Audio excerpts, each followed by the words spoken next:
కూడా ప్రేమపూర్వకంగా ఆహ్వానిస్తా ఉన్నాము. నేటి లేఖన భాగము కీర్తనల గ్రంథము 84వ అధ్యాయము 11వ వచనము. దేవుడైన యెహోవా సూర్యుడును కేడమునై యున్నాడు. యెహోవా కృపయు ఘనతయు అనుగ్రహించును. యథార్థముగా ప్రవర్తించు వారికి ఆయన ఏ మేలును చేయక మానడు. దేవునికి స్తోత్రం కలుగును గాక.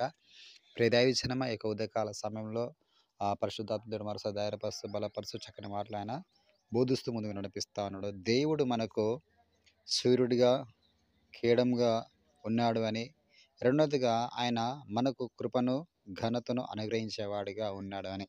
సో ఎవరికి దేవుడు ఇది అనుగ్రహింపజేస్తాడు అంటే, ఎవరైతే యథార్థముగా ప్రవర్తించుచు ముందుకు కొనసాగించబడతారో వారికి దేవుడు కేడముగా సూర్యుడిగా, అంతేకాక కృపను ఘనతను అనుగ్రహించేవాడిగా ఉన్నారని స్పష్టంగా ఈ యొక్క లేఖన భాగం సెలవిస్తూ ఉంది. ఏంటి యథార్థంగా ప్రవర్తించేవారంటే, దేవుని యొక్క మాటలను వినుకుంటూ తప్పకుండా వాటి ప్రకారంగా ఆ మాటలకు లోబడి నమ్మకంగా ఎవరైతే ముందుకు నడుస్తారో దేవుడు వారికి ఆరోగ్యం కలిగజేసేటువంటి, జీవమును కలిగింపజేసేటువంటి సూర్యుడిగా ఉన్నాడని.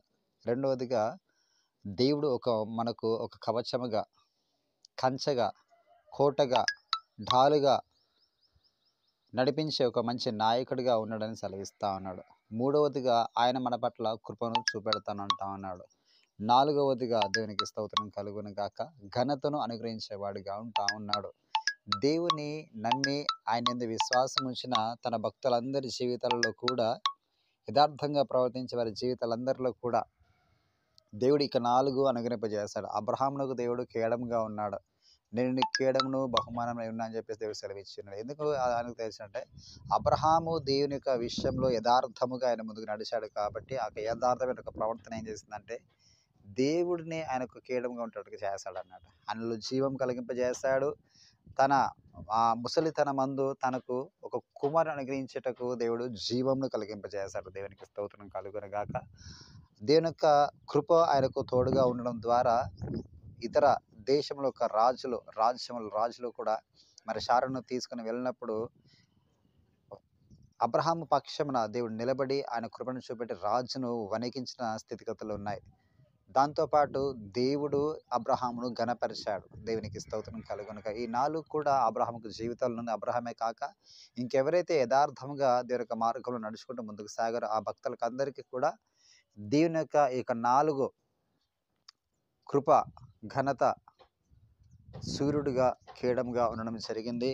ఈరోజు ఈ యొక్క మాట మనకు ఎందుకు బోధించబడతా ఉన్నాయంటే, ఈ 2025 సంవత్సరం మనం ప్రారంభంలో ఉన్నాము.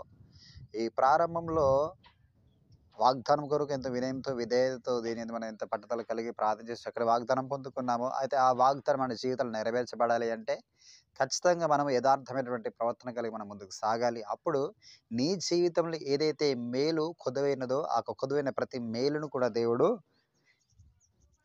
అనుగ్రహిస్తాడని దేవుడు చెప్తా ఉన్నాడు. అబ్రహాము తన వాగ్దానం నెరవేర్చడానికి మునుపు కూడా ప్రవర్తన యథార్థంగా తాను ప్రవర్తించాడన్నమాట.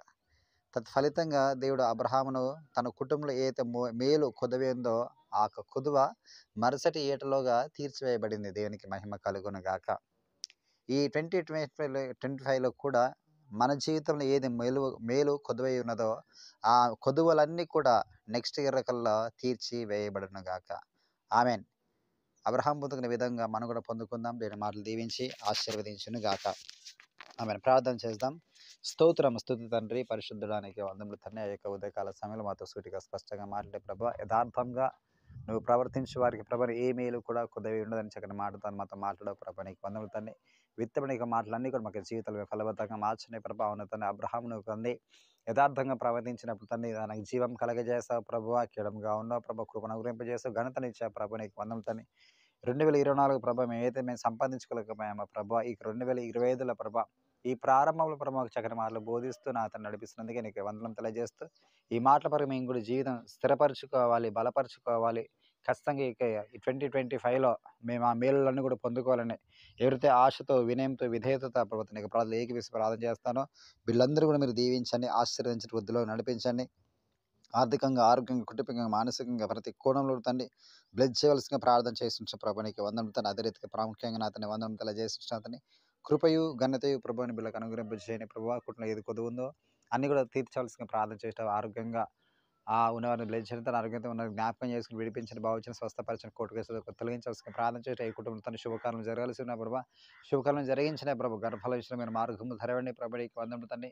ఆయుష్ను వరంగా ఇవ్వాల్సిందిగా ప్రార్థన చేసిన ప్రభు. నీకు వందనములు తండ్రి. కొడుతున్న ఎవరైతే ఏక విజ్ఞాపన ప్రార్థన చేస్తున్నారో తండ్రి, ఆరోగ్యాల విషయాలతోనే, మరి కోర్టు కేసుల విషయాలతోనే, స్థలాల విషయంలో ప్రభువా, ఇల్లు కట్టుకునే విషయంలో ప్రభువా, ఉద్యోగంలో విషయంలో ప్రభు, ఎవరైతే అర్జీ పెట్టుకున్న ప్రతి దాని విషయాలతోని నీవే కృపను అనుగ్రహింపజేసి మహిమ మీరు మాత్రమే పొందగలను ఆరోపిస్తూ సర్వశక్తి